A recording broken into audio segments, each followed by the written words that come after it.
sigan celebrando, que estén muy bien en familia, contentos.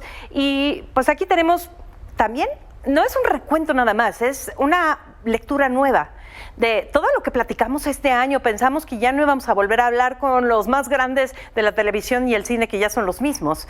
Y bueno, vaya que este año demostró lo contrario. Así que, fíjense, échele esto.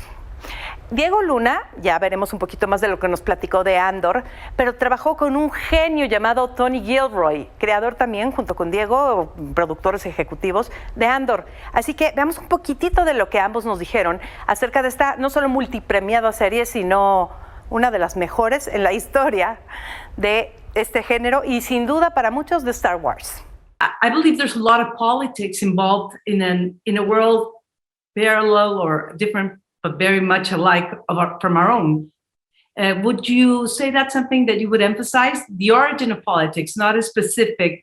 No, it's not. No, and people have tried to pin it. That doesn't have anything to do with specific politics of the moment. It's really about, I mean, these historical trends are every revolution is a different thing, and yet they're all the same. There's a line in the show, in the 5th episode, where Diego's coming up this mountain and they're on their way to the thing, and he says, "Why is this guy with us? Why is this guy?" And she tells, and Faye Marze tells him, she goes, "Everybody has their own rebellion."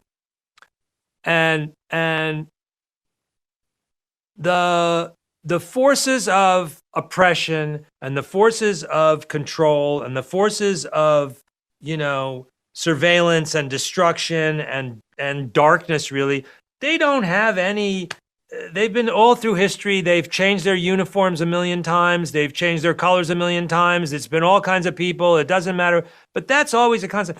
And this show is about people living in a world that's in 5 years is going to change radically. And they are finding themselves in events that are larger than they can control. And all these things are happening around, and they have to make choices. What am I going to do? Am I with this? Am I with that? Am I going to betray my neighbor? Am I going to este elemento de aventura y de acción que tiene Star Wars siempre. Entre tus otros directores también tienes a Bo Willimon, House of Cards. Ajá, sí. Hablemos de intriga, ¿no? hay mucha gente aquí que tiene algo que aportar, creo, al universo de Star Wars, y eso es lo que es interesante, que no son necesariamente las elecciones naturales que tú creerías que se deben hacer para hacer ciencia ficción o algo de este tamaño. Bueno, lo mismo pasó con Rogue One, ¿no? Cuando dijeron el reparto es como que la gente dijo, ¿cómo? ¿No? Pero, no, o sea, a mí me emocionaba mucho, pero era una apuesta, y de pronto, pues la idea era llevar ese tono al universo de Star Wars, y creo que aquí lo estamos haciendo otra vez, ¿no? La serie está llena de guiños, de pequeños apuntes, además para un público, pues sí, un público exigente, más maduro quizá. Yo creo que hoy Star Wars se puede dar ese lujo, ¿no? Nos ha acompañado desde tantas décadas atrás, que hoy el público es muy diverso, ¿no? En términos ya nada más generacionales, ¿no? Digamos. Y este programa trata de platicar o contarles a ustedes lo que nos contaron a nosotros, las personas a cargo de crear las cosas más vistas y más importantes, tanto en televisión como en cine este año. Y los showrunners, como se les llama, los creadores, los que están a cargo de La Casa del Dragón, lo que vino a salvar un poquito ese final terrible de Game of Thrones que tanta gente sufrió, bueno, hablaron con nosotros al respecto. I wonder what was the challenge of taking the Martin's story after all the success of Game of Thrones. How were the meetings with Martin to find the right path for this part of the story, Ryan? Well, I mean, George and we've known each other for many years now, because I got to know him as a fan many years back. So we were able to kind of build a very unique, I think, trusting relationship with one another. It wasn't just an arranged marriage that you often end up in Hollywood. So George knew that I was a fan, knew that I deeply cared about his work, that I revered it in a way. So I think he felt pretty good about entrusting me with it, but then that put a lot of pressure on me because he trusted me with it. So I knew I had to do something good with it. But that's why I brought Miguel on, because I trusted him. Yeah, and this universe is not new for you, Miguel. You made some of the episodes more popular of Game of Thrones, including the Battle of the Bastards. So how do you feel about coming back with this prequel? Because I think everyone is expecting more drama and, of course, more dragons. I like that this first season doesn't try to pick up where the old show left off in terms of scale and size and scope. It was important at the beginning. We said we need to pull our horns in. We need to start our show with characters, not spectacle. And the spectacle will come. That's it's not. It's a war story, so it's not like it's going to be lacking in that. But I think it was important to begin it. Y es que este año las series estuvieron con todo, pero es que cuando hablamos de The Crown, cada vez se supera más, por lo menos en el elenco. Es increíble ver a Imelda Staunton como la reina Isabel, a Jonathan Pryce, el gran Jonathan Pryce como el príncipe Felipe, y un poquito más adelante veremos también quién nos dijo Elizabeth Debicki, quien hace una interpretación brutal de la princesa Diana. The Queen died, and we had the 10 days of mourning and all the documentation that was shown. And why people queued for days and days and days to pay tribute to someone who promised their whole life would be dedicated to serving the people.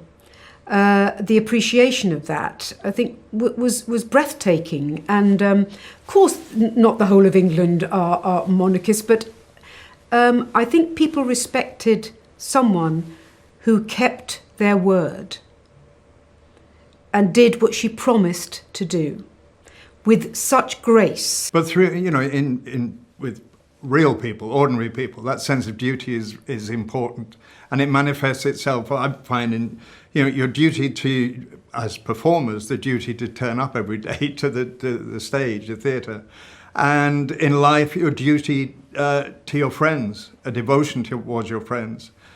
Being loyal to them, and it's all everything you see the Queen do is reflected. How did you do that? I mean, it's somebody that I'm sure you also had clearly on the radar. So, what were the nuances you decided to use? Work with the directors. What? I mean, it's kind of like any role, really. You have the interpretation that Peter gives you as an actor, the script, and he wrote an amazingly complex portrait of her, I think. Really contradictory, layered, surprising, and funny. And so you have this amazing template that you get to play with. ¿Y qué tal estos dinosaurios de regreso? Yo siempre voy a ser fan de Jurassic whatever, pero esta entrega de Jurassic World, pues por lo menos a mí no me decepcionó. Yo no sé ustedes. Chéquenla. So can you tell me something special when you met on set? How was that day? Well, I think something that was really quite remarkable about this process is that because we were one of the earliest movies back during the pandemic, we made a choice to all live together. And so by the time we were on set, we had all been roommates for months. Yeah. And so it was something that, I think in any other circumstance, we wouldn't have had the comfort that we had developed with one another. And I think it really lent itself to a story that is about coming together, and I think, and teamwork and partnership. And so, it was wonderful. And when we were finally all together on screen, I basically was like sneaking little pictures of people doing things, of you and Sam and Laura, when we were all doing Under the Plane. That was a pretty exciting moment. That was great. And he orchestrated us into that situation. I remember the call where we said, are we going to get some houses nearby the studio? He said, well, there's another option where we could all live in a hotel. I think that's what we should do because we can work on the script and da-da-da-da. So that's what we did. Y de los primeros en visitar a México al iniciar este año, después de la pandemia, fueron Jared Leto y Adria Arjona. ¿Y por qué? Por la película Moribus. Así que estuvimos con ellos nos platicaron cosas. Jared Leto, al estilo de Jared Leto, siempre hay que estar, ¿qué? Vean esto, muy padre. Being a hero these days is very important because we're seeing it in real life, in real time, whatever you believe in. Have superheroes and Marvel universe and inform that in our sense of pop culture within reality? Is that? I mean, I think there's something mythological about these films. You know, there's something that really tugs at this primal nature that we all have inside of us, and we tell these big, grand, epic stories that have these, you know, important classic themes. And I think that Morbius has a little bit of all of that. ¿Y qué tal esta plática que tuvimos aquí en casa en México con nuestro queridísimo, porque sí es queridísimo, hay que decirlo, Dwayne Johnson, The Rock, por la película Black Adam, una película que va más allá del nivel de entretenimiento y el nivel de representación de lo que puede llegar a ser DC en su nueva era en el cine, porque, ¿qué creen? Black Adam se ha propuesto ya formalmente en la pantalla como el enemigo de Superman. Tell me, why would you choose, and I know the answer, I've seen the movie, but why would you tell people you choose to do a guy that's been voted the biggest supervillain for many years of all fandom in comics? Sure. You know what? I thought that there was I thought that we had an opportunity to create a character that, I'm sorry, not create the character, but deliver a character that has been there for a very long time, for decades and decades. He just hasn't been exposed to the world. And I thought there was a lot of elements to Black Adam that people around the world would love. And then a lot of people around the world will see themselves in too as well. So Black Adam he's not your typical superhero or anti-hero. Right. Or even supervillain, however you want to describe Black Adam. He's not. He goes by the own beat of his drum, but also his drive is his family. And his family was wiped away. And I think just when you start off with that level of emotion, I think it just adds to the depth and the complexity of something really cool. And then the only thing he cares about are his people and his country. Y ahí lo tienen, todas esas películas o series son grandes blockbusters. Hemos estado cerca de unos, de otros, cada vez más, y seguiremos llevándoles la información porque estamos en todo, nos encanta. ¿Qué les digo? Muchísimas gracias, soy Susana Moscatel. Cuídense mucho, síganla pasando muy bien.